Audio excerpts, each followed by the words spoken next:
very good afternoon to everyone in the room. Thank you for coming in on a holiday, in the holiday season. The university's, many people are on leave, but I'm glad you guys came here, made it here.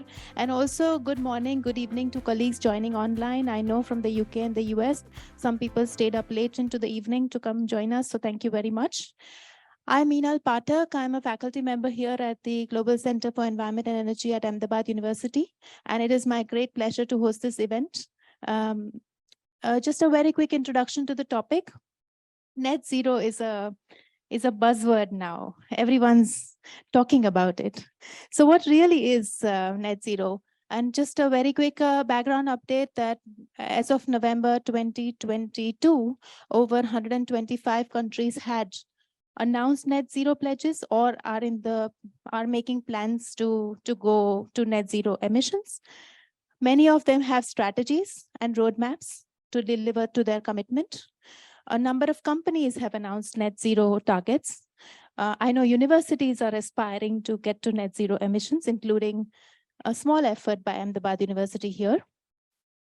In terms of Indian corporates, a number of large Indian corporate houses have also announced plans for getting to carbon neutrality by 2050 or before. These include Vedanta, Aditya Birla Group, Adani Transmission, Mahindra and Mahindra, and Dalmia Cement, among others. Reliance Industry has in fact set a target to go to net zero by 2035, which I feel is quite ambitious. Our recent IPCC report also mentions, highlights that over 800 cities globally have announced net zero targets. So what really is net zero? As we know, every ton of carbon dioxide that we add to the atmosphere contributes to global warming. So if we need to stop global warming, we need to stop adding CO2 to the atmosphere. I will come to other greenhouse gases as well. And to limit warming to a certain level, let's say 1.5 or 2, you need to restrict emissions to within a certain carbon budget, which is really the quantity of CO2 emissions that you can add to the atmosphere. The amount emitted will determine what level of warming we will get to in this century, also in the near term. So reaching net zero emissions means we transition to a situation where all our activities combined don't add any additional CO2 into the atmosphere, which means that all the CO2 we add has to be offset, including what we cannot abate, by carbon dioxide removal, which is techniques or methods that can remove carbon dioxide from the atmosphere. These can be land-based and these can be engineering. The problem with carbon dioxide removal is that we really don't understand these methods very well. We know what the methods are, but we don't know if these will be successful at scale. And they also have certain risks. For example, some land-based methods require large amounts of land, which might be needed to grow food. And so relying on carbon dioxide removal in the future could interfere with food and water security. The Paris Agreement of 2015 also mentions other greenhouse gases, methane and nitrous oxides. So we just don't need only to bring down CO2, but we need to bring down other greenhouse gases as well, bring down emissions of other greenhouse gases. And from the group that is assembled here, and I know there are faculty members, doctoral students, colleagues from management and behavioral sciences, psychologists, and technology experts. So we know how important this topic is. It's not just a technical issue. Net zero also entails issues of policy, of finance, of behavioral change, of urban planning. And there are issues of equity and justice around who does net zero, when, to what extent, who pays for it, what is the burden of getting to net zero. The government of India has announced net zero target year as 2070. That's when India aspires to get to net zero emissions. We also, in the recent Conference of Parties meeting in Egypt, announced a long-term strategy for India to get to net zero. And I think we have an expert who's contributed to the long-term strategy here. So without getting into a more elaborate discussion, I think I would like to invite the speakers. So very quickly, I will introduce the speakers in the sequence in which they will be addressing the audience. Professor Amit Garg, he's a professor with the Indian Institute of Management, Ahmedabad. He's the co-chair of the IPCC Emission Factor Database and lead author for Energy Chapter in the 6th Assessment Report of the Mitigation Working Group of the IPCC. Dr. Subash Dhar is a senior researcher with the UNEP Copenhagen Climate Center and a senior fellow at the Global Center for Environment and Energy here at Ahmedabad University. He is the lead author of the Transport Chapter in the 6th Assessment Report of the IPCC. And of course, last but not the least, Professor Priyadarshi Shukla, or PR Shukla as we know him. He is a distinguished professor and chair of the Global Center for Environment and Energy here at Ahmedabad University and the co-chair of the Mitigation Working Group of the IPCC. So here's the plan. I'll invite speakers to present for about 10 to 15 minutes. And then we'll have questions for each of the speakers. And in the end, we'll open up to questions. So we hope this is an interactive discussion. Clap for, yeah. Right. Thank you so much. And I invite you, Professor Garg. Can we put up the slides?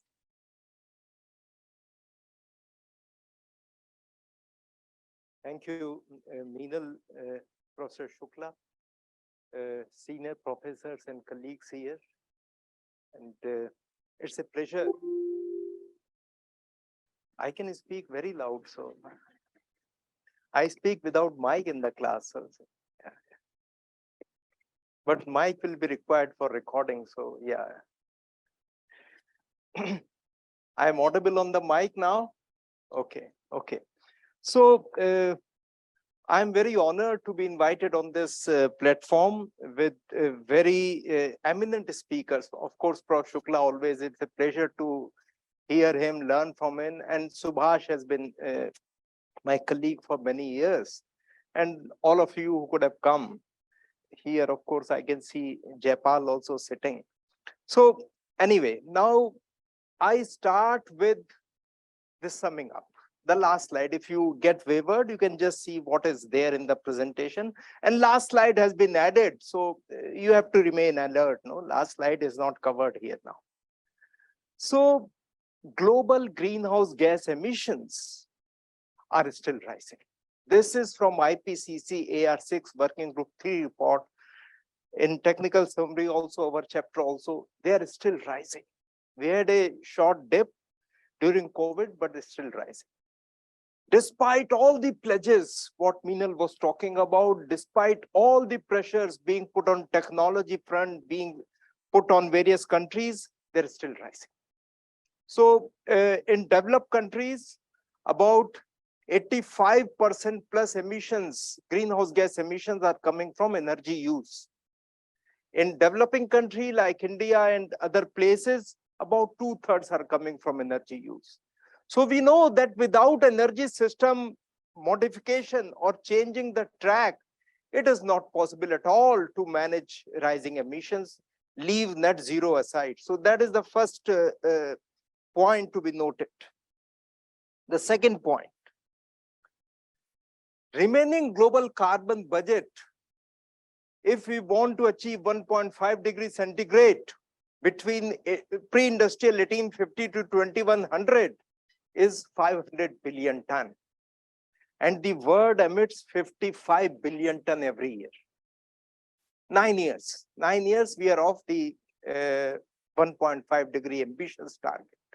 You can imagine, no, when we have still rising, what is the probability that we'll meet this budget? The second is 2 degrees centigrade, 1350 billion ton, maybe a little longer, 20-25 years. But we have to transit. We have to transit to a cleaner system now. So this is the second point. The third point, technologies that could help reach this net zero and other things, most of them are available. As Minal was saying, that CO2 capture, utilization and storage may not have been tested. But in India, we are testing CO2 utilization. I was in talk with NTPC at Vindhyachal plant. They are testing CO2 capture from their coal plant, creating green hydrogen, converting into methanol and using it as a commercial fuel. They are doing it now. But technology like energy storage, Mainly hydro storage is something which is happening presently. Pumped hydro, that is about 90% of present storage is through pumped hydro. The other storage are still happening, but the cost has to come down drastically. So if we see that we have to convert about 2000 gigawatt of coal, Ahmedabad total is 2 gigawatt total capacity. 2000 gigawatt in the world, total coal only. If we have to provide a backup using batteries, you can imagine how much expensive it will be. Presently, 1 kilowatt is 42,000 rupees. 1 kilowatt panel is 42,000 rupees. So kilowatt to megawatt to gigawatt, and then 2,000. So it is very, very expensive. I was talking to some people in Delhi, regulators. They said, Professor Garg, if we expect electric vehicles to come, I'm not against any technology. Let me tell this. But if we get huge electric vehicles in Delhi, the price of power will double, 2x. 7 rupees will become 14 rupees. So we have to be aware that technologies come with a cost. And if somebody is willing to give free power to Delhi, Punjab, and other places, you can imagine how free power. There is no free power. Like there is no free lunch, there is no free power. Somebody has to pay. Cross subsidy, direct subsidy, somebody has to pay. So this is the second point, that technologies are there. There are different levels of maturity and development. Some are ready for deployment, some are not ready for deployment. Next point. Scale of penetration and cost of systemic integration. This is very important. As I said, if you have to have battery, if you have to have more renewable, load cannot be changed overnight. But if you bring in more solar, more hydro, coal has to ramp down and ramp up. That is a challenge for coal plant. It is not possible. It will require about $150 million, $150,000 for 1 megawatt coal to be made nimble. Presently, the coal, if it stops, coal plant stops, it is gone. No, if it becomes asynchronous, you have to wait for 14 hours to make it start again. So that is a big lead time we require. So, and if the coal plant is old, you cannot ask the plant to ramp down, ramp up, ramp down, ramp up on a daily basis. Not possible. Heavy losses will happen in that, and plant may finally go off. Mar jayega. I cannot tolerate this. So this is a very, very important point, that when we talk about that solar is having grid parity, that is at the point of generation, not at the point of consumption. Because consumption, the whole thing, systemic cost have to come into picture, that we have to be, I think, fair or truthful to accept. Next point. Energy transitions would need finance. We have to be very clear that these things will not come out of thin air. We have to spend money. And spending money for developing countries is very, very difficult. There are different estimates that India would need $10 trillion. Developing country would need totally about $175 trillion. They are difficult numbers. The global GDP is touching about $98 trillion. India is touching $3 trillion. So you can imagine the size of problem we are talking about. It is not simple. So that is financial flows are important. We will touch upon. So this is summing up. I can stop here itself, but I will like to give some numbers to you. These are the numbers. I have put the summing up point here by the side. You can just take 1 minute. This is the global emissions going up. These are the emissions of various gases which are going up.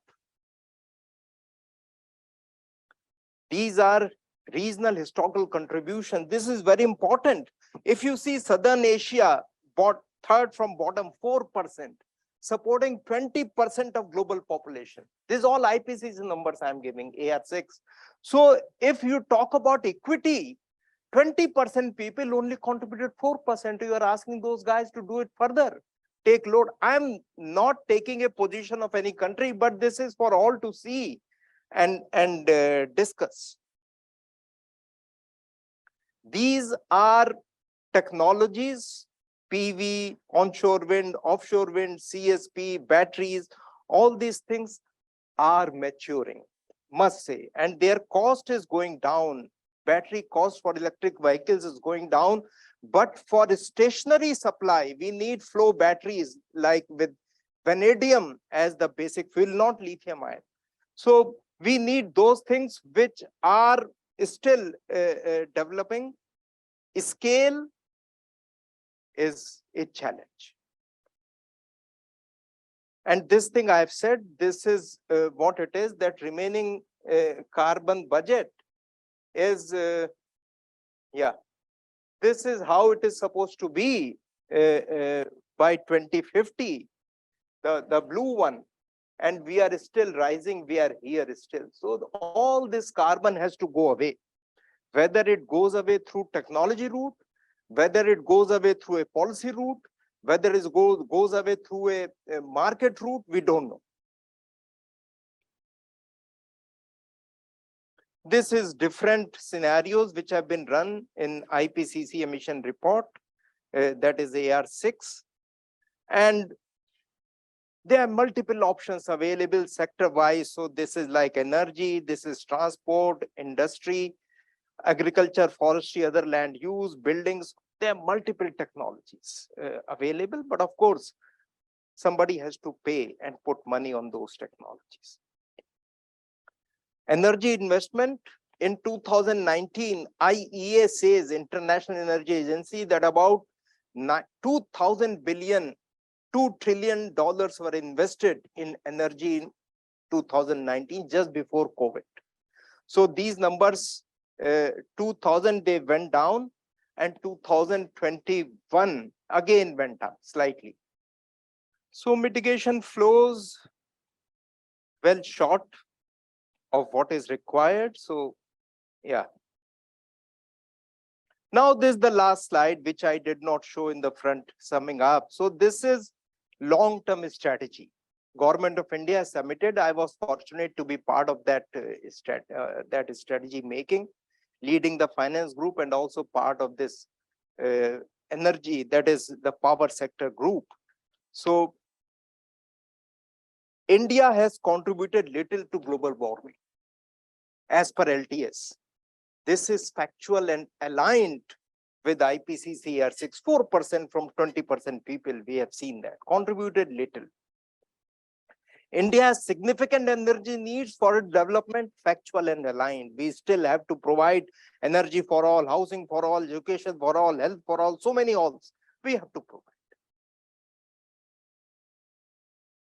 India is committed to pursue low carbon strategies for development and is actively pursuing them as per India's national circumstances. This is aligned, as both reports have low carbon energy transitions at their core, the LTS and also the AR6 IPCC report. India critically needs to build climate resilience. This is not a subject of Working Group 3, but LTS is well aligned with Working Group 2 IPCC report. When we talk about resilience and all those things, it has to be. Low carbon development transition in India across sectors are happening, have to happen. In power, transportation sector, various industries, CO2 capture, utilization and storage, forest enhancement, financial requirements, all. So it is very well aligned with what AR6 Working Group 3 is saying. So LTS, India's position, and this is quite well aligned. Adaptation and resilience, there is a special focus in LTS on adaptation resilience. It is not a subject again of Working Group 3, but it is aligned with Working Group 2 AR6 report. International cooperation is needed, what India also talks about. And there is a separate chapter in Working Group 3 report on international cooperation. So we are aligned. We conceptually aligned, but then various methods and different points may be different. Some people may take a different outlook, some may take a different perspective. I think I can stop here. Thank you.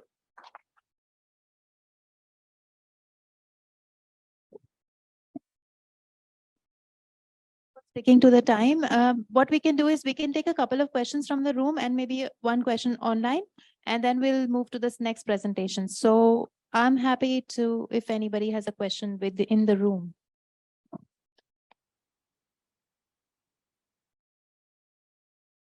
Yeah. Hello,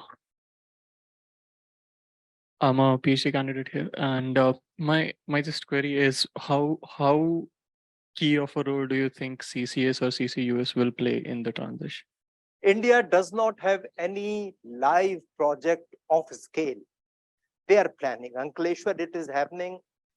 SAIL is also planning. NTPC is planning. So until it is proved, we will not know actually what is the problem. So CCUS, in my opinion, in India will not have more than couple of projects in next 5 years. We will not have.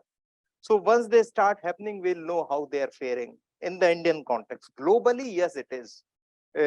Prof. Shukla and I, we have prepared 2 papers on this. Both are available. You can read them. And I think the most important takeaway, which Shukla Saab told me, is that if you go for a strong CCS that time, you can continue coal for some more years. So energy security and climate security can go together. That is one of the, I think, deepest insight I can tell. But this has to happen. Other things are not happening. CCUS is, let us see, there are, I think, 26, 27 projects globally, but not to scale. Thank you. We have a question.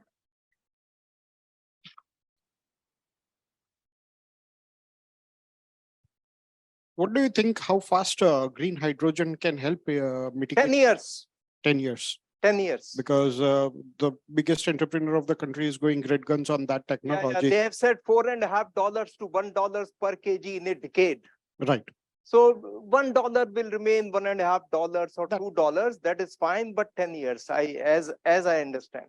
Okay, and green hydrogen would, by and large, take care of the carbon problem. Yeah, it may take care, but the point is transportation. Okay. Transportation still remains a challenge. So for stable industry, stationary industry application, yes. Right. But for going to cars and these things will be a little challenging. Okay. Yeah. Kopal here from Center. My question is on, as you said, that batteries are coming and different technologies are coming to achieve the net zero and achieve the low carbon transition. But as you also mentioned that these are clashing with certain other aspects. Like if we have batteries, then there are a lot of power generation required, which will increase the prices of the power. So these departments and these strategies are working in silos. And that is where we need a uniform strategy or a holistic policy understanding. So LTS, so we are aligned, but how focused is it? How holistic it is in terms of transition? Very good question. LTS had for India 7 subsectors, 7 groups. So as I said, I was in 2 groups leading the finance group. But the point is integrated energy policy, integrated future is required. And that silo mentality is in our psyche, no? So it is difficult to shed that psychology, but it will come. Otherwise we'll be under heavy pressure. So, and this is not only India, I can tell you in the world, there was a meeting some 6 months back or 4 months back in USA on critical minerals for batteries. India, China were not invited. How do you say that? So I think it is very important to have a global approach to these issues. And lithium is good. Lithium ion, people are working on sodium ion batteries now. Because lithium, sodium, potassium, they are in the same periodic table, same column. But For power sector, we need flow batteries. These are very expensive. Flow batteries, vanadium can be recycled. So that is a good thing. After 5 or 6 years, when you discard, you can recycle that vanadium, make a battery again. So these are technologies that are developing. I don't know the future, as Pro Shukla says, and he has taught me that we can have projections, we cannot have predictions. Yeah, there's one question here, last question from the room, and then we'll take questions online. This is regard. Yeah. Hello, this is regarding the green hydrogen. You said I read somewhere that in Germany you have green hydrogen trains, and India has also promised by 2023 and they will have green hydrogen trains. Not possible. Very short answer, not possible. I'm in touch with the steel sector, Tata Steel, Sale Authority of India. I'm in touch with them who need green hydrogen. I'm in touch with the names have been spoken about. It is not going to come before 2030. It's not. The economies of scale will not happen. The price will not be right. You see, for something I can say from Kayuruin, I can make green hydrogen, which is a fact. My friends have made it, but that is not at scale. Not a commercial scale. Yeah, not commercial scale. So if people are trying to sell a dream, then it means we should go to sleep. Then only I can see the dream. Thank you. I just wanted to very quickly add to the response to Professor Somin's question, will green hydrogen take us there? And the related question, will CCUS take us there? And the thing is that we need a portfolio of options, and it's not really going to be one key technology that will get us there. And what we haven't discussed, but I hope Subash will cover this, is that technology has to be supported by behavior and lifestyle changes. Given that consumption is growing all across the world, I think the IPCC report assesses that only in about 24 countries, the emissions are falling. Everywhere else, consumption is rising. And so technology alone will not be able to. So efficiency gains are there, but the demand growth is much higher.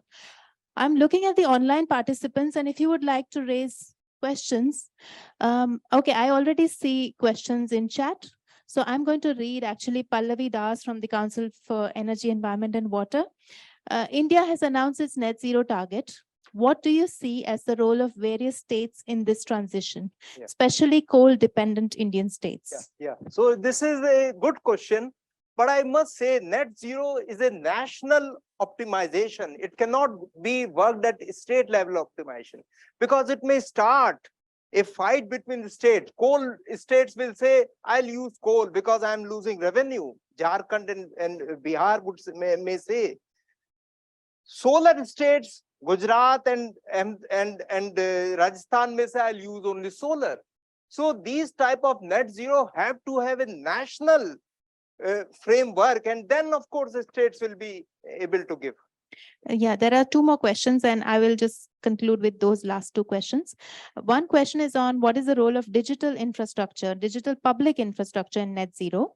And I will bunch up with the second question on how do we plan the challenges and account for the transition to reach a rural setup or remote places? Yeah. Digital infrastructure, in my opinion, is very much required. It's happening for ease of doing business, not towards net zero. It will contribute to some emission reduction, but I'm not sure at this stage how much it will reduce. Maybe 5%, maybe 20%, not net zero. The second question was how rural India could come in a big way, because rural India requires a lot of energy. It has a lot of resources. Bioenergy, we have almost forgotten, but bioenergy, not traditional, but modern bioenergy is required. NTPC is planning to maybe use up to 20% of biomass pellets replacing coal in their plants. It is possible. They have gone only up to 3 to 4%. So it will happen. When it happens, I think we'll solve many problems. Kisan will be happy. The farmers will be happy to get some more revenue. And yes, why not? Rural energy, bioenergy, biogas, these are good solutions, should be happening. Thank you so Thank much. you very much. There is one more question, but we won't expect you to answer it now. But I think the question is so important that I'm going to read it out, Kaushiki, on chat. But we will respond to it in the discussion, because it's a very well framed and a difficult, complex question. The question is, if all reports highlight rapid and deep decarbonization need, how ambitious is India's net zero 2070 target? Very ambitious. It I is would very straight away ambitious. say it is very ambitious, because you see, you have to, when you read the question, you raise the question, you have to listen me out my response. Developed countries, USA has peaked in 2004. All European countries have peaked before 2000. India has not yet peaked. And you want everybody to become net zero by 2050. Is it fair? Is it equitable? No. So I think we have to look from different perspectives, that what have countries which have peaked earlier, peak meaning emission are going down now. What have they done? What have they done to develop technology to reduce their emissions? There are question marks I see. Thank you so much for a very interesting half hour. And I'm very big round. Yeah. Thank you so much. I invite the next speaker, Subash. Over to you, Subash. I hope you will touch upon transport technologies, but also other factors, including urban planning and behavior change. And it touches upon this discussion that we were just having about how, and Professor Darshan is here too, right?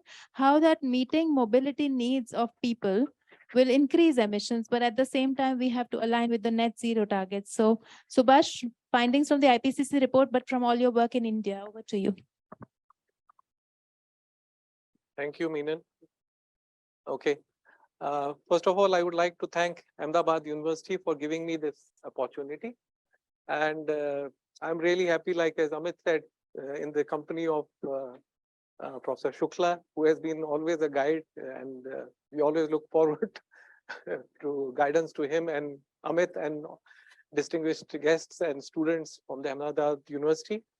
And it was also a privilege for me to be part of the IPCC assessment, and Amit has been a part of this assessment many times. For me, it was the first, but it was really a very good learning experience for me. And I was part of the transport chapter, which is chapter 10 in the assessment report of the AR6. And I will basically build upon, actually, Amit laid a very good background for my presentation, and he gave a very good overall picture for this presentation. So most of my slides are actually coming from this chapter 10 of the IPCC assessment report. But I have also brought in a couple of slides which are going beyond the AR6, just to make some kind of, you can say, linkages here and there. So as Amit was explaining in his report, the emissions are going up. And if we look at the transport sector, the situation is even worse, because the transport sector emissions have been going even faster than the other sectors. And as a result of this, what is happening is that in the last 30 years, the share of transport sector in the CO2 emissions has increased from 13% to 15% in 2019. So this is like, so you can say transport in one sense tells us is a very difficult to decarbonize sector traditionally. Maybe in future it may become one of the spaces where you get the solutions, but so far it has been relatively an intractable sector. Bigda hua beta. So the second thing I would like you to take note of this is that in case of transport sector, we have different, like we have land transportation, which can be road-based vehicles, rail-based vehicles, and then we have aviation and shipping. But as far as land-based transport is concerned, it contributes to a disproportionate share of emissions. So my focus a little bit today is more, our chapter was focusing on all these subsectors, but I will focus today in my presentation more on land-based transport. This is something we, you can say, borrowed from the integrated assessment model results. And this was something which was done in some other chapter in the IPCC. But the results of this assessment, we also kind of have presented in the chapter 10. And what I would like you to pay attention here is that here you are seeing three panels. For one is for 2030, one is for 2050, and the other is for 2100. But let's focus on the first two panels, 2030 and 2050. And just to give some background here, the bars on the left-hand side are, because you are having different kind of scenarios which are being presented here. On the left-hand side, as Amit was showing, 1.5 degree. The first two bars on the left are corresponding to the 1.5 degree scenario. Then you have 2 degree, 3 degree, 5 degree. You're going, the extreme right are like the 5 degree scenario. So if you are like doing nothing, the BAU kind of scenario, then where you would land up in the transport sector. This is what you are seeing here. But let's focus more on the 1.5 degree scenario, because we would not like the global warming to exceed beyond 1.5 degree. And this is also what was agreed in Paris, so that we would like to limit the global emissions to 1.5 degree. So if you look at the results for the 1.5 degree from the scenario based assessments, you can see that the emissions will go down from what they are currently, like become half of like for the first set of bars, but still they will not become zero. So when we are, it is not only about India, when Amit was saying that it is not only that every country should become zero by 2050. Even when we are looking at sectors, every sector now will not become completely decarbonized at the same time. So there will be differences across sectors. So that is the point I wanted to make here. Secondly, Minal has been encouraging me to talk also about behavior, because India has now this mission life. So we want to achieve decarbonization to changing the, you can say, lifestyle of individuals. So this is something which was again a first in the IPCC assessment, that we are started looking at demand side in a much more serious and you can say a deeper way. And therefore a chapter was created for demand side, and it was it is I think a very good contribution from this assessment, and very different from the past assessments. And here you will see there are, what we are seeing here, if just to simplify, because I'm speaking on the transport, because as I said, this is not from chapter 10, this is coming from chapter 5 of the assessment report. And you can see they have tried to give some quantification of what you can achieve from behavioral changes, what you can achieve from infrastructures, and what you can achieve through technology. And this is very relevant in case of transport, because we always, like, it depends on whom you talk to. I remember my India transport project, which we started in 2009-10, that we had Professor Shukla, you can say, coming from the technology side, market side, and then we have people, Darshini was there, Geetam was there. So we are always talking of as if we can achieve everything through everybody cycling, walking. Now in this slide, they try to put some number on that. What you can achieve through behavioral change, what you can achieve through infrastructure investments, and what you can achieve through technology investments. And in transport, the blue bar is showing what you can achieve through behavioral change. You can say that the bar is very small, but at least it's significant. And in case of some other sectors, which I'm not talking about, like aviation and shipping, the behavioral side can contribute quite substantially. Okay, that was one more point I wanted to make. Now coming to the technology, whatever we do on the behavioral side, we will have to still rely on technology. And I hope Darshini will agree with that. Today, after many years of engaging with people across the board. So when we look at transport sector, you can say there are, and this was also mentioned, that there are multiple options. Amit covered it very well in his presentation, that there are multiple options. It is not that we don't have options on the table. It is like whether we can implement them at scale, whether they are viable today at the today's prices, like hydrogen has been discussed. I will also touch on hydrogen, I think some more questions then. So let's look at, because I was focusing on land-based transport. So we have land-based transport could be going into the light duty vehicle side, or it could be going into the heavy duty vehicles, the rail-based transport. And here the options will be different.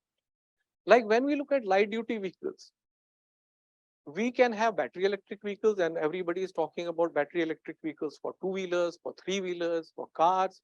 And this is becoming now more and more a commercial technology. And I will show another slide on that. But when we go to the heavy duty vehicles, the story becomes very difficult. It may be that battery electric vehicles can be used.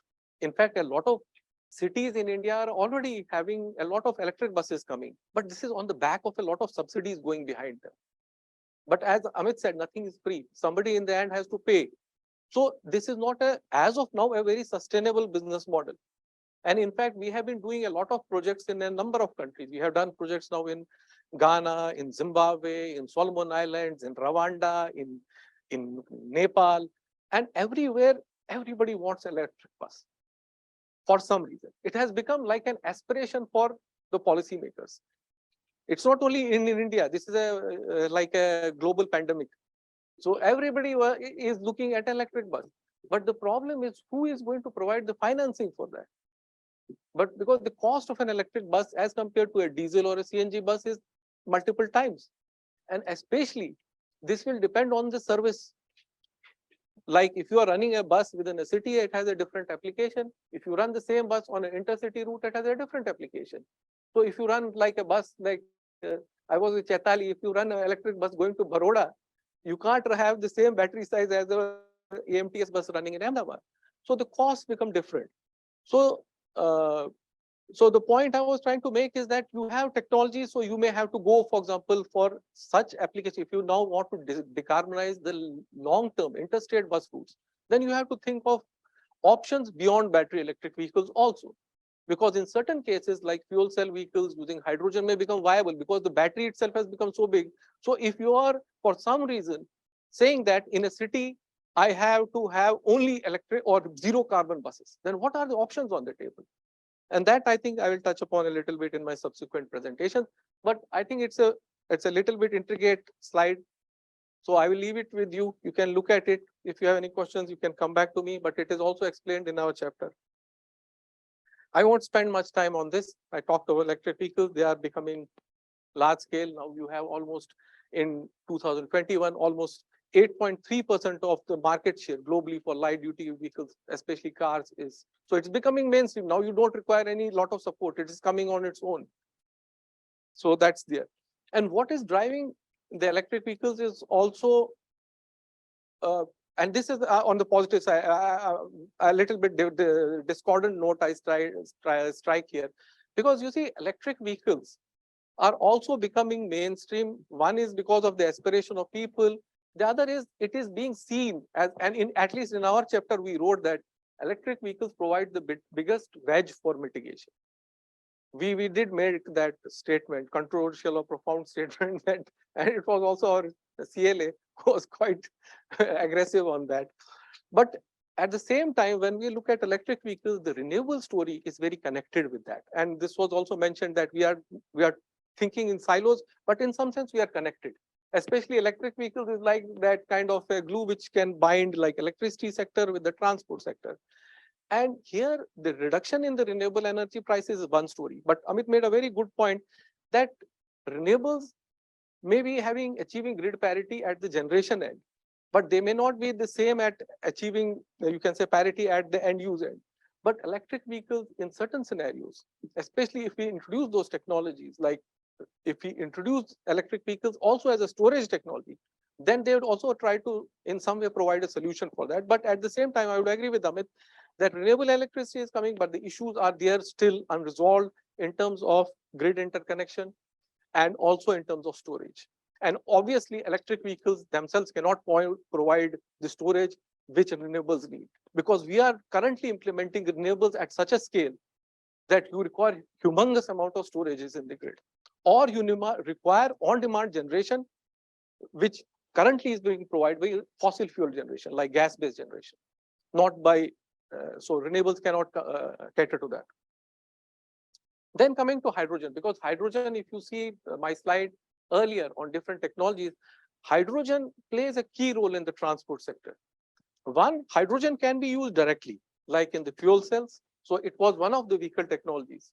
But hydrogen also plays a very critical role, especially for two sectors, which I am not discussing, but I just want to touch upon here: aviation and shipping. Aviation and shipping, battery electric vehicles or battery technologies are relatively not feasible. There are some kind of demonstration going on, but they can't be seen as a solution for these two sectors. And in these sectors, hydrogen either directly coming through the fuel cell route or through synthetic fuels, because green hydrogen was mentioned here. If we require synthetic fuels, we require green hydrogen for that. And in that context, hydrogen plays a significant role. But the problem with hydrogen is cost. And why are the costs very high for green hydrogen is something we can see in this slide. You can see that if we used electricity within electric vehicles, the overall efficiency is 77%. So there are certain losses at each stage, but overall efficiency which we can achieve with electric vehicles is quite high. Whereas if we use these hydrogen in the fuel cell, then the efficiency is 33%. But if we use now this green hydrogen to produce diesel or a fuel which is close to diesel of similar characteristics, then your efficiency drops to just 20%. So that is one of the key.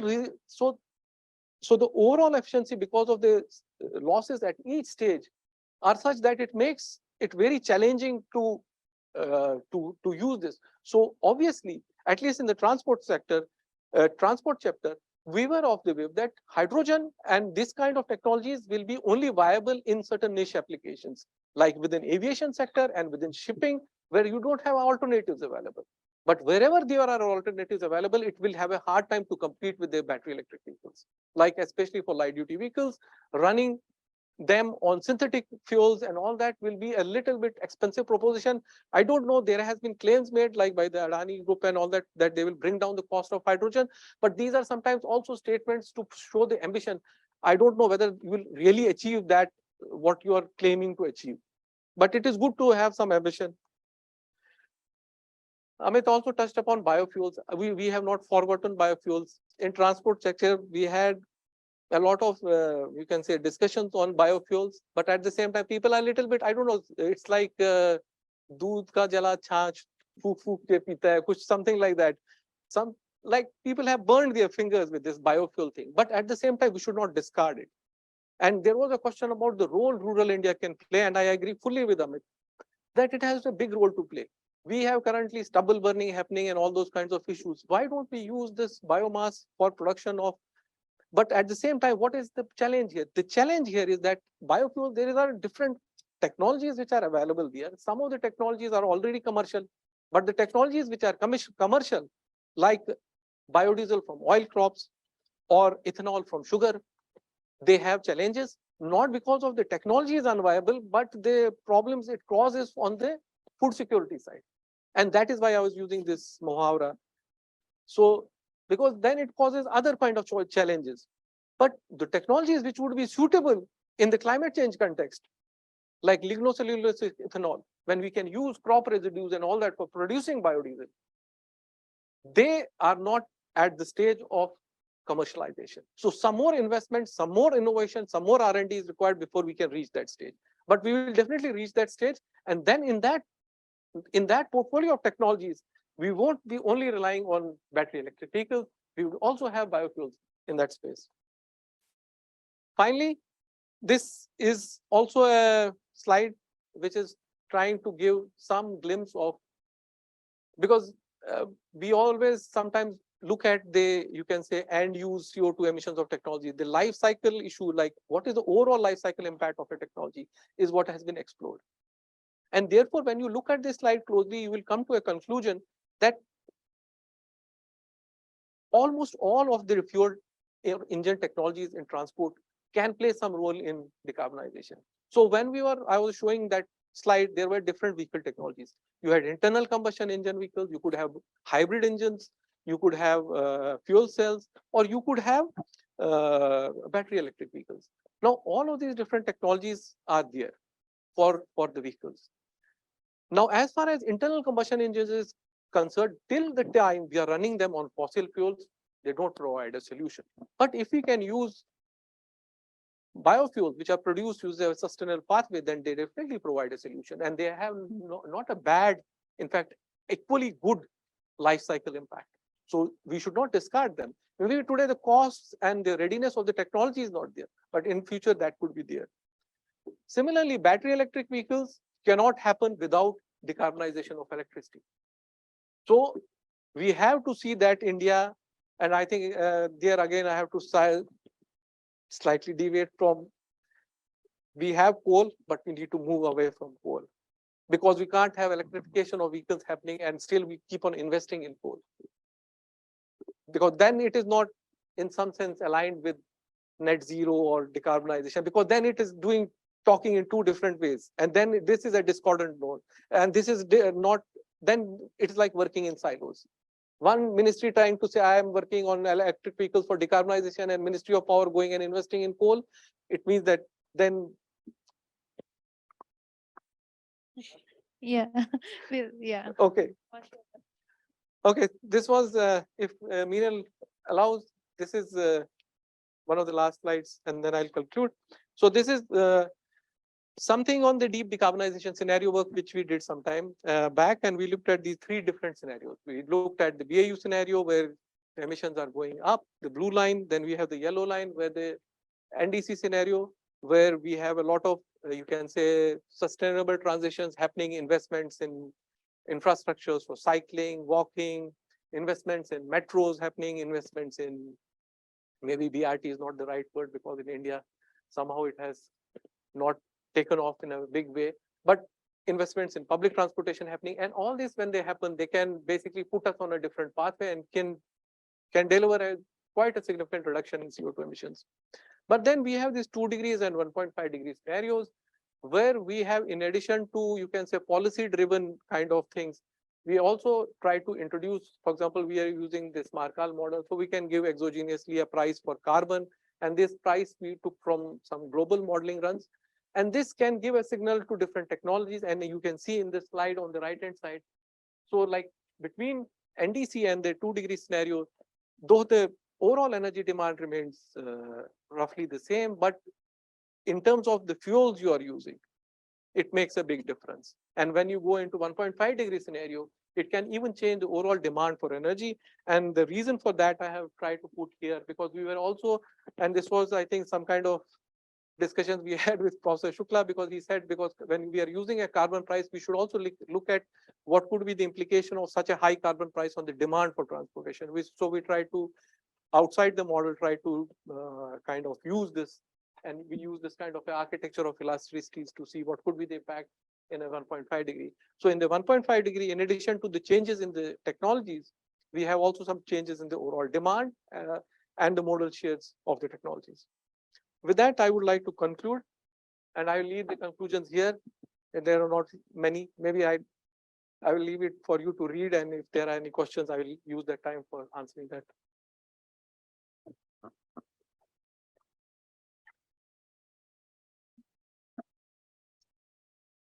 So thank you very much, Subash. So we already have questions popping up on chat, and I wonder if people wanted to unmute and ask the question rather than I read out. So I have Meera K. And Meera, if you want to unmute and ask your question, we'll be happy to. Is Meera here? Hello. Yeah, hello. Am I audible? Yeah, could you just speak a little bit louder? Yeah. Am I audible now? Yes. Thank you so much for this session. Both the sessions have been wonderful.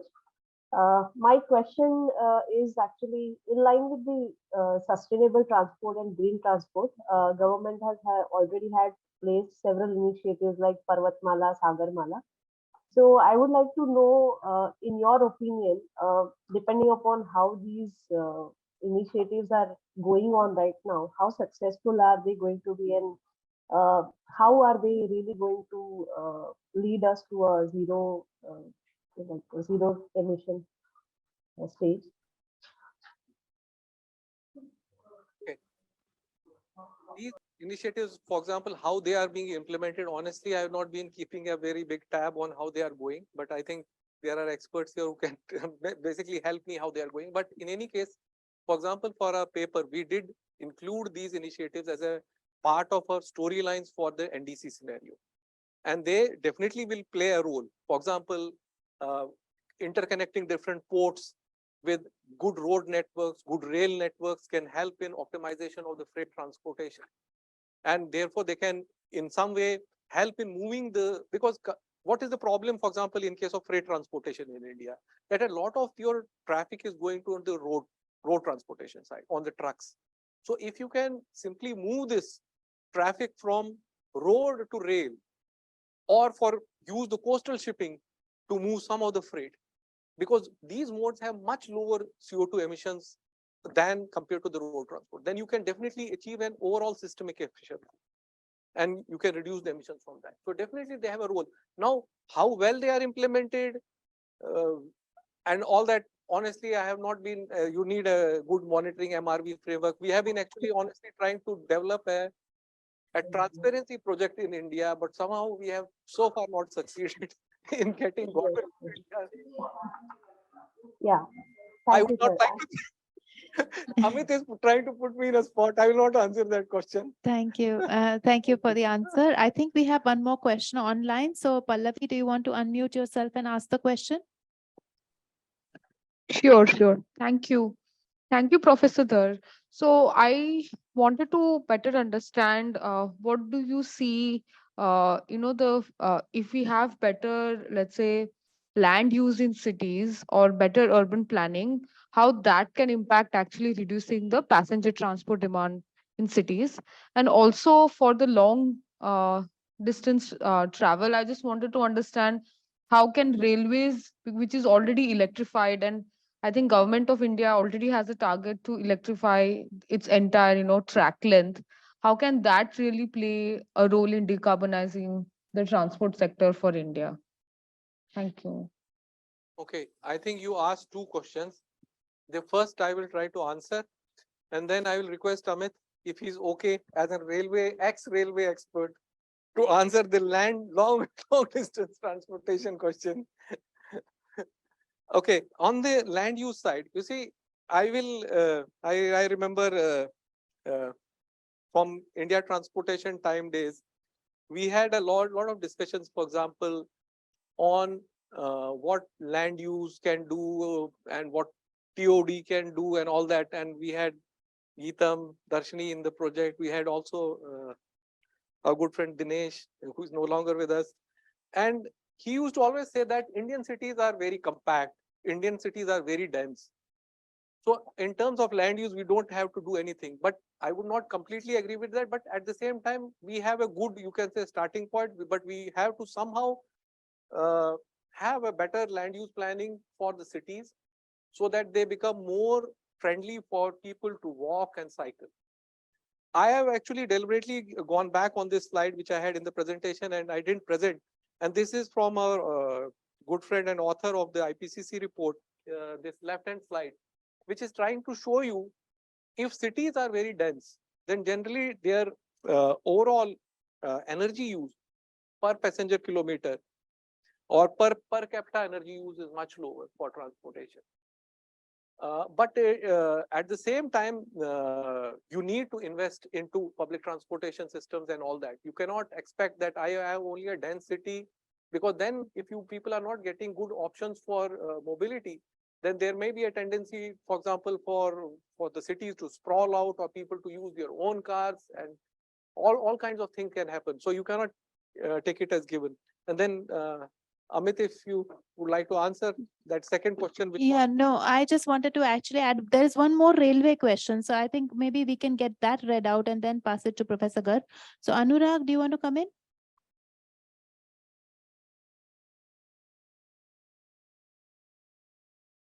Okay, I can't hear you. So I'm going to read Anurag's question. We have less emphasis on rail-based transport, which can play a big role in decarbonization. And on the other hand, we have high investments on building highways across India. So yeah, I'm just going to pass it to Amit Garg maybe and to. Yeah, thank you very much. So it is good to stand up for railways. So railways net zero 2030 is India target. If you see, we would be consuming about 100 billion liter of diesel in 2030 if we just go as we are going. And very simple, we'll be requiring, if we have to net zero, about 60 gigawatt of solar. That's all we need. 60 gigawatt of solar, Indian government can very well say that take this 60 gigawatt for my total kitty and you are net zero. So very simple to do that. No, we are investing and we are doing. So that is simple to do.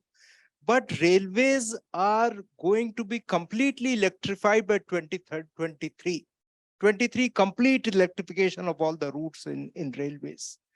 So if that happens, diesel is going away anyway. In some routes is there which will again go away. So railway is on track to meet net zero target before 2030, I must say. And this is not despite my love for Indian Railways, but they are on track to do it. The second question. I think that was also why are we building highways and not investing? Yeah. So that is a government policy. Highway, you see, can be used for transporting green hydrogen, for doing so many other things, which maybe, you see, India's NDC-1 has a target of shifting to the share in land-based transport of railways to 45%.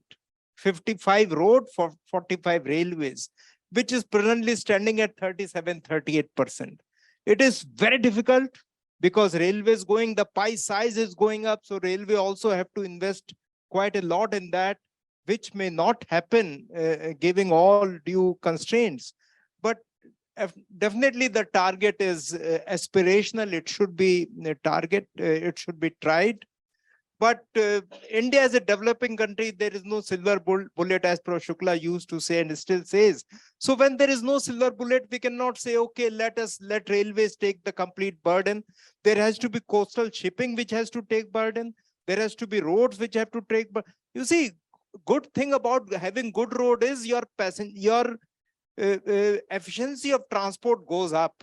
So your fuel consumption goes down. So that also has to be understood along with the whole story. Thank you so much. We have two more questions here. We have two questions online. I think we'll take questions on the room, but while Darshini ma'am has the mic, I also wanted to bunch up a question which is already on chat, that how viable is non-motorized transport in the context of a warmer world? So I just wanted, I don't have a question, but I just wanted to extend Subhash's argument on land use. Subash talked about density, but the other so characteristics of Indian cities is that it's mixed land use. And what we are talking about is retaining mixed land use, but the mixed land use is retained because there's a very large informal sector which follows. So the whole service sector follows where people stay. Now that's informal. So the question is that how are we going to manage this dichotomy of formal, informal in the cities, and even then maintain a mixed land use pattern? So that's the answer. So when we talk about land use, it's density and land use mixed, and Indian cities are very well placed today. Post-COVID, we have seen sprawl like other European cities of the high income groups. In the low income groups, we have not seen the sprawl. As far as land use transport integration is concerned, given the income profiles, TOD is not a very good policy. TOD gentrifies rather than includes. On NMT, it will all depend on how your city structures are there, whether NMT is feasible, because if we look at Ahmedabad trip length, when we were doing the project, it was like 4.5 to 5 average trip length. It has increased to 6.5 in last decade. And so the trip lengths are increasing. That will not promote NMT. NMT can be last mile connectivity or NASDAQ connectivity option.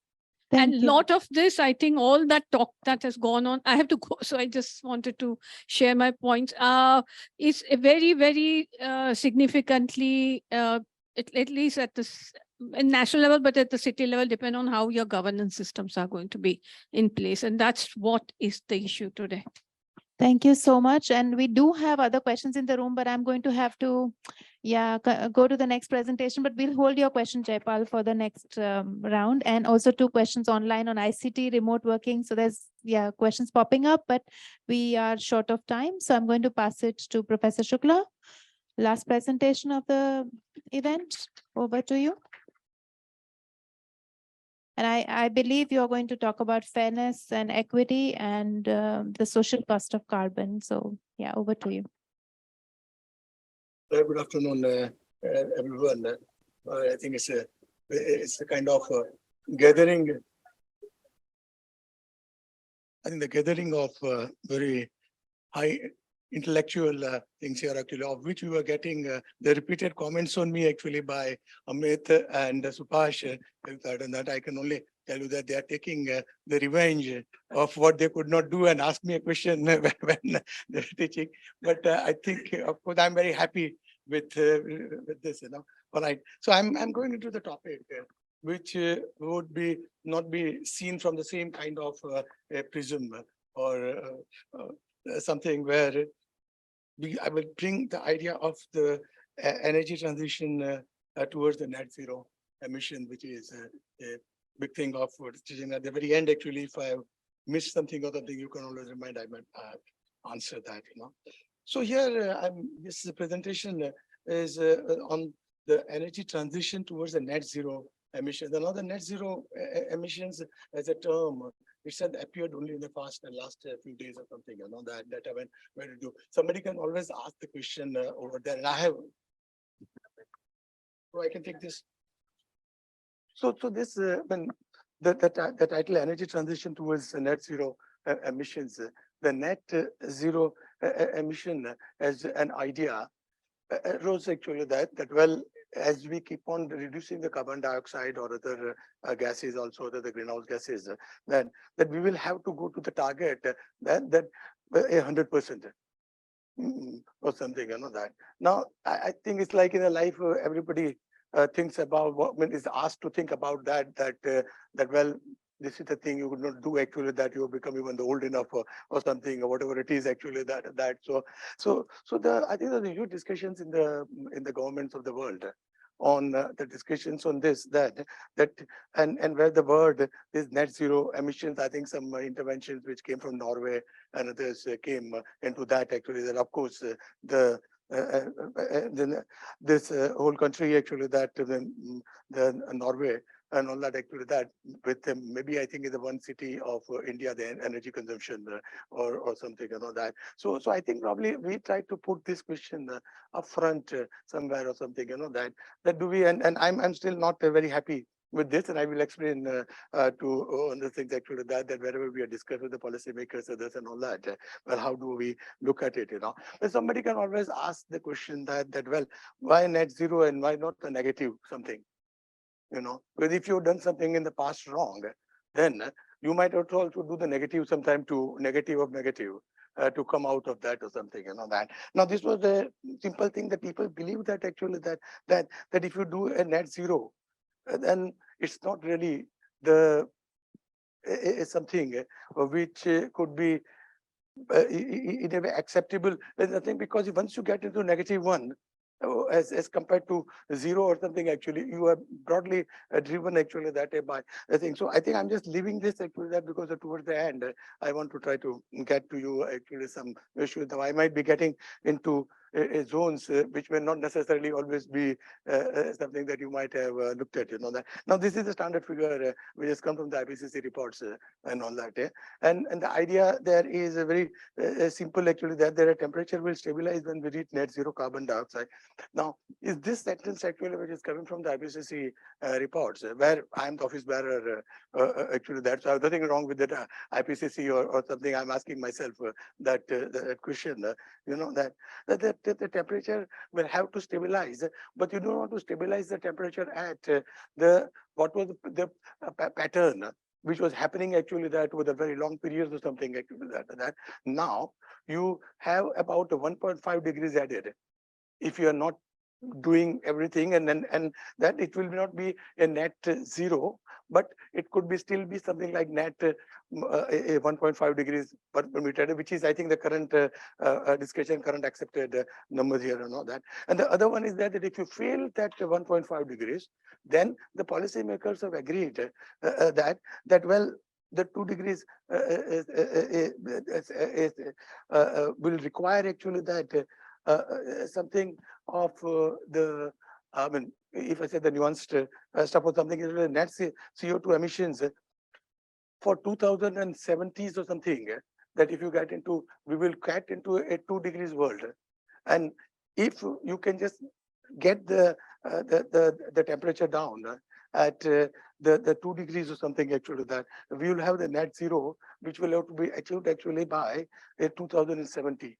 Or something, So we are getting into the world where we say that actually that when, so now only actually that over the last about 2 years or something, or about 5 years at the most, actually, that the idea of because immediately after the Paris Agreement, these discussions were already on, and I want to take you relatively quickly also, but actually to a kind of what we have been proposing. To an extent, actually, including my very recent work that I'm also doing that. Well, how we can discuss this actually that, and at the end, I want to make you feel good about life. Or something, that. I mean, because I think I was hearing, of course, both Amit and Subash has given you, I think there, but sometime or something actually that my belief had been that actually that, well, probably it may be a good idea that that they can start thinking about that we can survive as such, yeah, because we know how to work well on something. Now let me take it on this, that I take this from one of the reports which is connected with IPCC, but it is from the World Bank. Also as such, that. Yeah. And so, like, I think there is a direct a statement here actually that there are options available now in every sector that can at least halve emissions by 2030. 2030, 7 years, like 8 years at the most left or something. Yeah. Every sector that we have talked about, energy, land use, industry, urban buildings, transport, and all that. Yeah. If you take that, that we have the wherewithal to reduce the emissions by 2032, a half of what that thing is, that now, and of course the IPCC also does in the report in the energy and that sector which Amit was talking about, also the transport sector which Subash has presented, So from this actually now I think somebody also mentioned actually that well, make the transition as such actually that is not only a transition but just transition.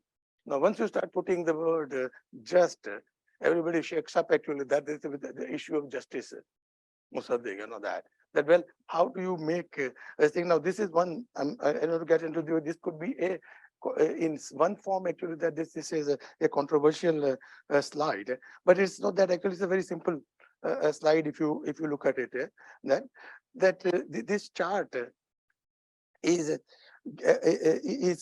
on the X and Y axis, then you have the cumulative CO2 emissions by world regions. And if you start looking at emissions which were happening actually in 200 and about 70 years before or something actually that, because this is 70-50. And so the emissions in that, like, let's say we come to actually below somewhere at the 60%.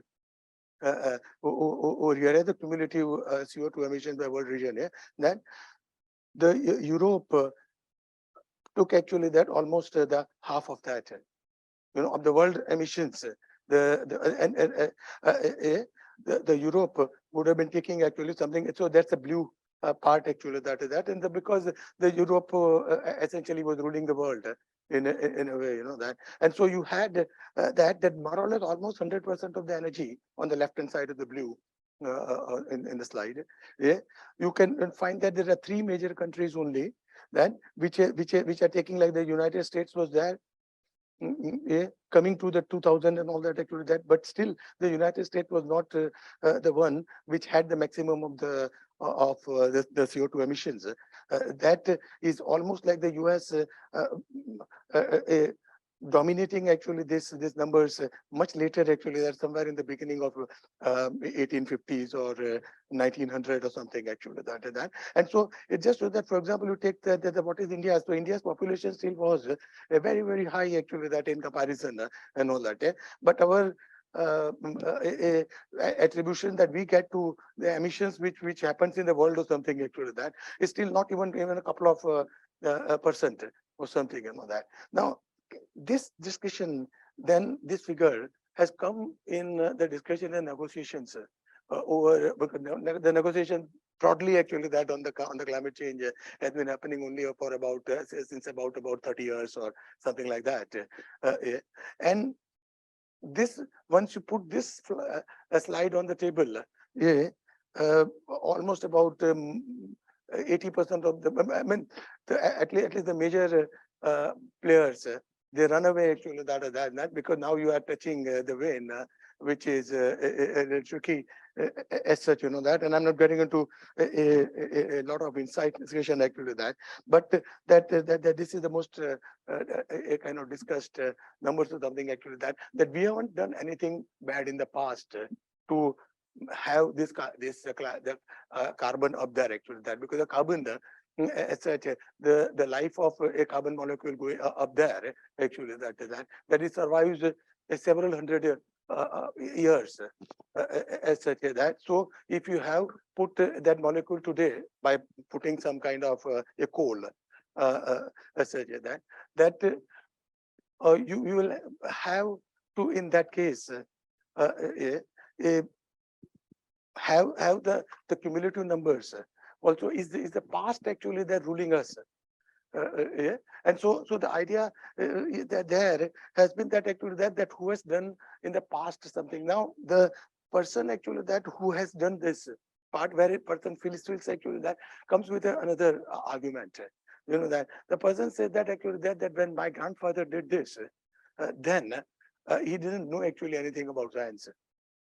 You know, so is the argument itself is called the grandfather argument actually that well, I mean, I didn't do it, but now if we are putting a carbon dioxide up there, one molecule actually that well, that is accepted as something doing harm or something. But so, but that carbon dioxide molecule is hanging around when the father was already there or something, you know that. So what I would say that once, so for last about 30 years of the negotiations on on this have practically gone off and on actually that, and I think very recently I think Amit also was having a discussion with the government of India and something on that where the discussion is coming said that well, how do we start?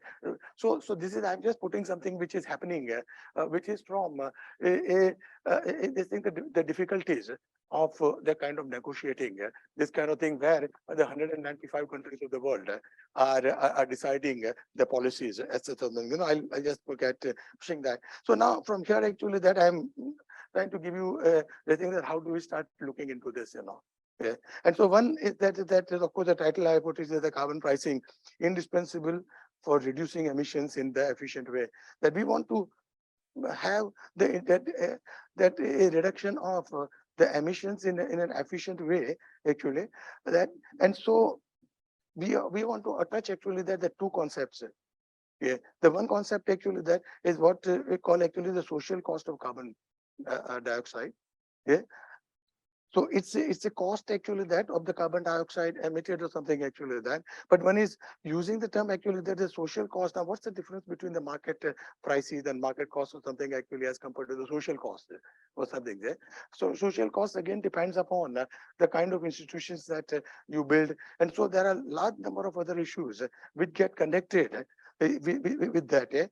But that if you get into the discussions which are now going on, and this is actually I'm just lifting this report from the World Bank. Yeah, and of course, I mean, I have the right to take it because I'm one of the author on this report.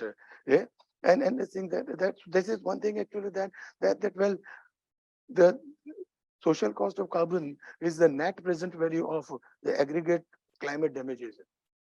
Yeah. So if some damage happens or something, yeah, then you are also saying that actually that can also like for example somebody is affected in your family or something by this, not by dead or something actually that, but at least suffering for the life or something that, then there is a time effect actually that well how bad the person has lost some gains or something that it should have been there or something, you know, their good life or something there. The other one is actually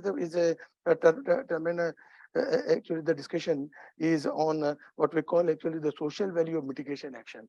Now, the term mitigation in the climate change discussion is always taken as the mitigation of carbon dioxide or basically some other greenhouse gases also, you know, that. And so it's something that which can be defined as the economic and environmental value of voluntary mitigation actions and their co-benefits for adaptation, health, and system development. Now, I'm not getting into this discussion or something actually that, but there are two sides of this actually. That is social cost of carbon dioxide. On the other hand, actually social value of mitigation. And on again, and I'm not getting into a much more of detail. Maybe sometime if I'm giving a class or something, we'll be happy to do that because I have not much time. So now, so we just come to actually that well, transitioning towards the net zero. I'm just jumping actually from what was happening from there to net zero. That the transitioning towards net zero emissions by availing carbon pricing revenues, So now the idea is the carbon pricing as a source of government revenue. So the highly recommended thing is that actually that well, is it possible actually that the carbon pricing as a source of government revenue, which would mean that if the government puts a tax, we can say the carbon tax. The carbon tax is that if you're using the petrol or something actually, or diesel or something, as such even coal itself, and so the carbon pricing as a source of government revenue, once you put a thing, the government receives the money on the carbon, on the tax, which could be on the carbon itself in certain circumstances, or also on the use of the fuels or something which are shared ones. The others say that the carbon pricing revenues. Then the question will come: if the government gets the money, then what would government do with this? Now the idea there is that actually that they start now doing some things from that which are sustainable and which community. So you bring the sustainable development idea back into this, that, and then how do you do then the boosting of investment and economic growth with carbon pricing revenues?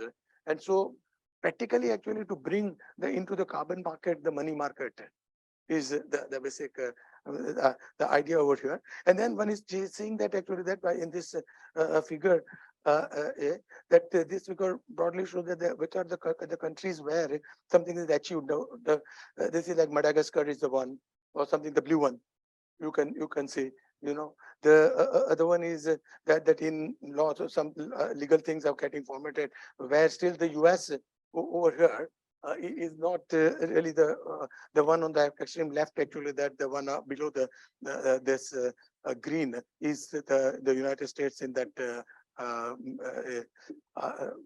if figure of this thing that, and then you have a Latin America. The Latin America actually that is just getting into the policy documents. Still, they have not made a final decision in their own parliaments and all those things actually that on this. And then of course the ones who have made some pledges.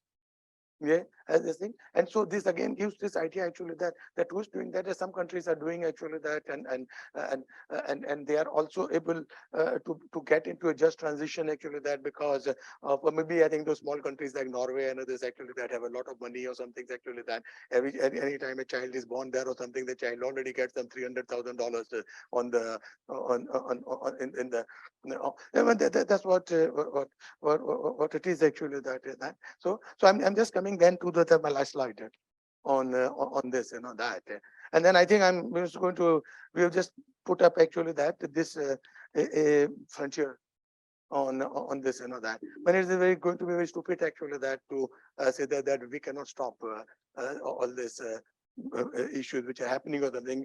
I just start from the bottom actually, that the bottom part of it, like the two lines there actually, that the economic growth and climate change mitigation. The climate economic growth, if it goes high on the left, the climate change mitigation becomes more mitigation itself. So the carbon dioxide will become reduced actually that, that, and then that, and so of course the starting thing that we got this climate change problem on our hand. It's only about some 40-50 years of history. It's a new environmental problem. As such, people didn't know about, the governments did not know about that, and the discussions actually that all started happening only about 1970s, and in the 80s in a little more actually that in the last 30 years is something that we have now understood actually that this is a very tricky problem or something, that. And so in the Paris Agreement, the discussions then was coming onto this that well, we started about from 2025. It's not that 100 years back or 500 years back the problem is arisen. It's only about some 25-30 years back. And so with this that we are living like after in our own lifetime for people who have like in our age or something actually that, and that we had the frontier over there, where the fossil energy and the biomass fuels and all that, at the very bottom. Yeah. And that actually, that over the last 25 years, the new renewable technology policy and practice frontier. So that frontier is that there the nuclear is coming with a question mark. That actually that the nuclear is a great technology for energy. But if you think that the world doesn't behave well, if everybody was Mahatma Gandhi or something like that, I would have just put actually this technology. But that's not the people are behaving, and so I am better off actually that will take the precaution and not do that actually that. And then you just said that actually that okay, in Paris Agreement, the governments they did they put their foot down to an extent actually that is sustainable development goals which were developed actually that everybody knows actually that figure with the 17 goals which the sustainable goals which are there or something actually that. And so that frontier is moving along. And in that frontier actually that from transitions which has been made actually that we have to get into now tweaking the various goals which were already accepted by 195 countries. Yes, practically even everyone, not only practically 100% at 195 number, except that a little as a aside, a little bit actually that President Trump had already taken the US during that period actually that in some period in which the US said that I'm not signing up on the Paris Agreement, and that would mean actually that well somebody wants to, and then America is a big country and with the huge technologies and all that, so you can't just think actually that. So there are all kind of stuff there or something. So I would say that actually that well in the last some kind of a history of about some 50 years or something actually to now, well we have looked at this problem, we have understood this problem to something, we have hoped to do that or something, but we are finding it difficult still to find that Gandhi or somebody or something actually that. So probably we might look into that. The technology will behave by itself. All right, thanks a lot. I'm seeing Minal is trying to push me out onto this or something actually that.